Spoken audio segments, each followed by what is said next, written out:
It makes me angry, but it doesn't surprise me. It tells me that our response is inadequate, considering how enormous this crisis is. We should not charge people for personal possessions. People need support, they need harm reduction, they need access to treatment. They don't need to be in jail. That was Petra Schultz speaking on our show yesterday. She lost her son to an accidental fentanyl overdose in 2014, and she's now an advocate for drug policy reform.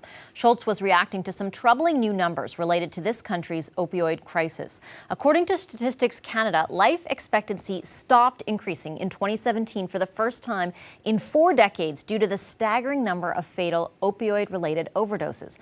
Life expectancy also actually fell in 2 provinces, BC and Alberta. In 2017 alone, more than 4,000 overdose deaths were recorded in Canada. More than 1,000 of those involve people in their 30s. Opioids have been a public health emergency in Canada for years now. So why have governments failed to contain the crisis? Is it time to decriminalize drugs or drug use? Dr. Bonnie Henry is British Columbia's provincial health officer. She joins me now from Victoria. Hi, Dr. Henry. Nice to see you. Thank you for your time. Thank you for having me. Doctor, let me start off by getting your reaction to the statistics that came out just yesterday. That idea that life expectancy has stopped increasing, and that in your province particularly, and in Alberta, it's actually decreasing because of this.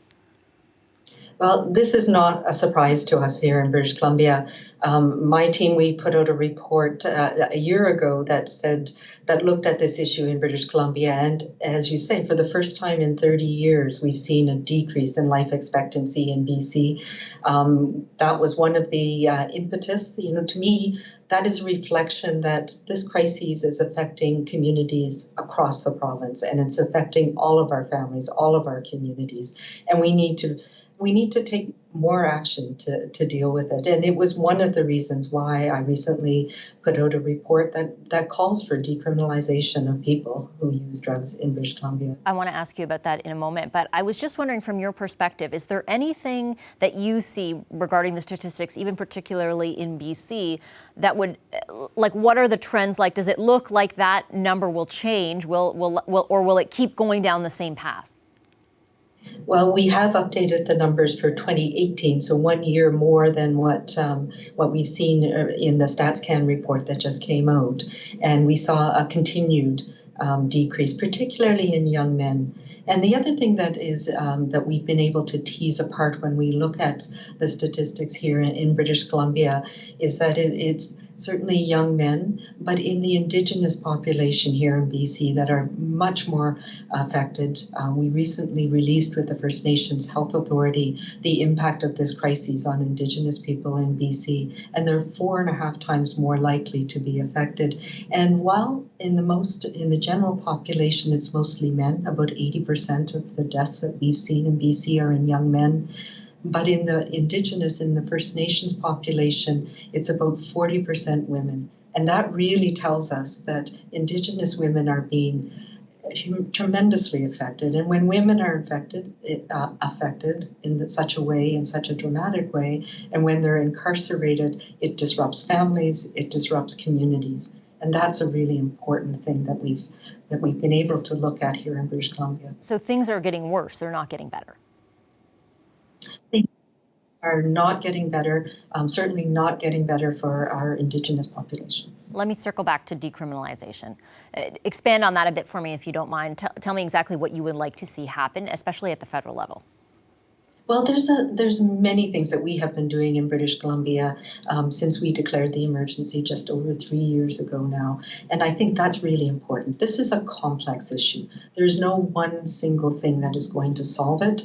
But we are at the point where we know that the measures we put in place are saving lives. We have some good data to show that our naloxone program, the overdose prevention sites, the supervised consumption services that we are providing are working.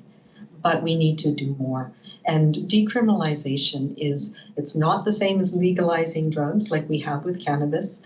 It's a more of an administrative taking away of something, a measure that we impose upon people. So what we're talking about and what I'm recommending is that we have alternatives to incarceration for people who are addicted to drugs and dependent on this toxic street drug supply that we have. Because we know that we're incarcerating particularly women and particularly Indigenous women. 50% of the women in prisons in this province are Indigenous, and 80% of them are there for low-level drug issues. So we need to do better. And this is yet another step that I believe is important. I absolutely think that we need to have a federal response. We need to look at our prohibitionist policies and the harms that it's having at communities across this country. And I know we're coming up for an election. I am hopeful that once the dust settles, that the new federal government will be willing to talk about a good hard look at our prohibitionist drug policy. But in the meantime, I believe we cannot wait in British Columbia for that. And we have the ability within the province to use alternatives to incarceration for people who use drugs. On the federal level, so far, this government has been unwilling to entertain the idea of decriminalization. What do you think is key to changing that determination?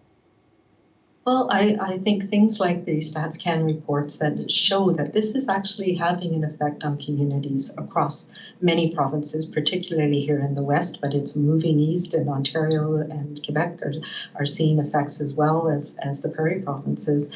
And I think the public discourse is changing as well. Here in British Columbia, there was a poll that showed 67, I think it was, % of people are in favor of decriminalization. And that's because we're talking about people. We're talking about people that are in our families, our communities. And when people start to understand that addiction and substance use disorder is so widespread, they realize that throwing people in jail because they have a chronic relapsing health condition is just not making any sense. Okay, I have to leave it there, but thank you very much for your time this evening and your insight, Dr. Henry. That's Dr. Bonnie Henry, British Columbia's Provincial Health Officer, coming to us from Victoria. Thank you. Hi, I'm Vashi Capellos, host of Power in Politics. See more of our show by subscribing to the CBC News channel or click the link for another video. Thanks for watching.